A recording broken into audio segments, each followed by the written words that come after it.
Soy una periodista kazaja, Akmaral Batalova. Estoy cubriendo la crisis siria, pero sobre todo intento centrarme en los problemas humanitarios que esta crisis ha causado. A veces los refugiados también huyen de algunos desastres naturales. La pérdida de la esperanza de resolver el conflicto político por medios pacíficos, es decir, exactamente los conflictos armados.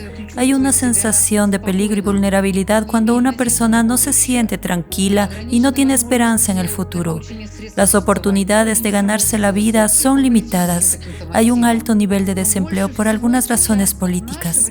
Pero ahora la mayoría de los refugiados son personas que huyen de zonas de conflicto bélico.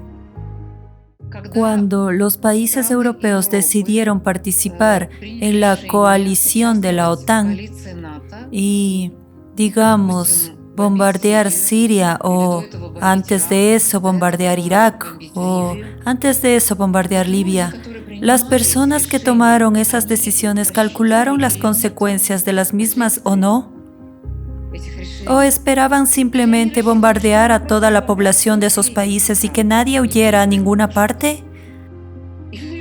¿O pensaron que esa gente se quedaría en ese país de todos modos, aunque se bombardearan todas las viviendas y edificios? Si miras en qué condiciones estaba Irak, en qué condiciones estaba Libia, eran ruinas. ¿Cómo podía vivir la gente en esas condiciones?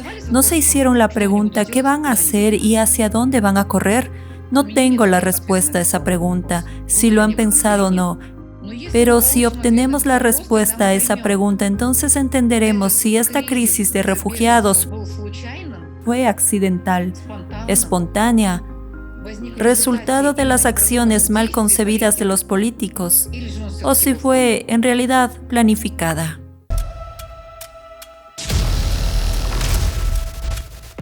Hay que señalar que este tema ahora se está politizando. Se plantean unas condiciones políticas y si no se cumplen se dice, abriremos las fronteras. Si no nos pagan, si no nos dan esto o aquello, abriremos las fronteras y el flujo de refugiados, los 4 millones de refugiados terminarán en su país. Resulta que hasta ahora no hay programas efectivos de reasentamiento de refugiados. La ONU lleva tantos años trabajando, la Comisión de Derechos de los Refugiados lleva tantos años trabajando.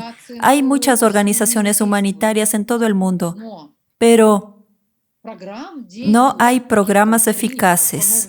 No hay programas establecidos sobre cómo tratar a estos refugiados y la propia Comisión de Refugiados lo admite. Varios refugiados me dijeron lo mismo cuando les pregunté, ¿por qué la gente va a Europa? ¿Por qué ustedes quieren ir a Alemania, a Suecia? ¿Por qué quieren ir a Francia, a países tan prósperos? ¿Por qué no quieren ir a países que pueden ser más cercanos a ustedes en términos de cultura?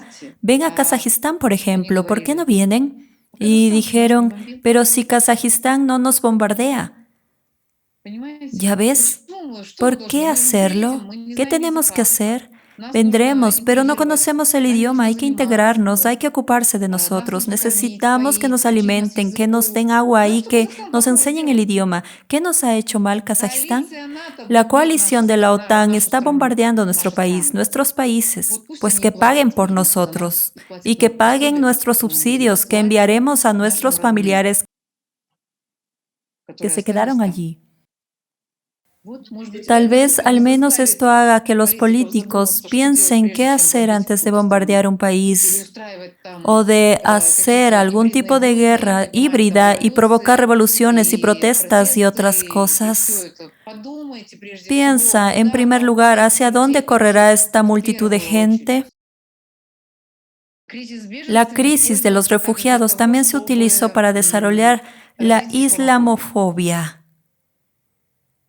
Porque si analizas el número de todos los crímenes y atentados terroristas. Ahora mismo no tengo cifras, por desgracia, pero no son menos los crímenes cometidos por personas blancas, por cristianos. Y la palabra terrorismo, la definición de terrorismo, se evita en este caso. Si un musulmán, un árabe o una persona no blanca comete un crimen, inmediatamente aparece un estigma y enseguida se especifica que se trata de un atentado terrorista, pero si lo hace una persona de raza blanca, se evita el término terrorismo. Así que me parece que esta imagen de un terrorista árabe o de un terrorista musulmán fue especialmente cultivada, de nuevo, para dividir a la gente en general. La gente que se odia, la gente que se tiene miedo es más fácil de controlar. Creo que ese es el propósito de esta crisis y la creación del fenómeno de la islamofobia. Una vez más, ¿se está haciendo de forma incontrolada o alguien está regulando estos procesos? Estas son las preguntas que la gente en Europa y Gran Bretaña debe hacerse en primer lugar.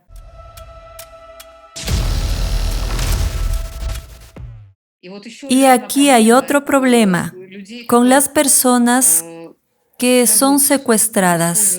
Se les utiliza como esclavos, tanto sexualmente como para el trabajo esclavo. Esto también es un mercado ilegal, un mercado negro. Por cierto, en una conferencia en Londres conocí a una mujer que dirige una agencia de detectives privados y habló de este mismo tema, de que muchos niños son traídos ilegalmente a Europa y desaparecen, alrededor de 1 millón.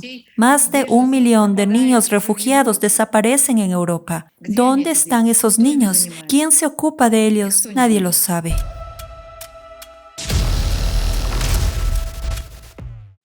No hay nada más dulce que el aire de la patria y la gente volvería. Si todo va bien en estos países, la gente volvería por sí misma. Si la gente trabaja en su propia tierra, cultiva sus propios alimentos, no tendría que huir a ninguna parte. Además, esta posición de ocupación egoísta de algunos países ya en los años 90, Turquía empezó a construir embalses centrales eléctricas en su territorio sin ningún control, sin consultar en absoluto a los países vecinos y ahora utiliza el agua como herramienta de presión. Cortan el agua y comienza la sequía. La sequía se convirtió en el principal motivo de descontento de la población siria antes del 2011 y la sequía comenzó por el uso desigual del agua en el Éufrates. Toda esta agua fue regulada en Turquía. La razón fueron estas plantas de energía.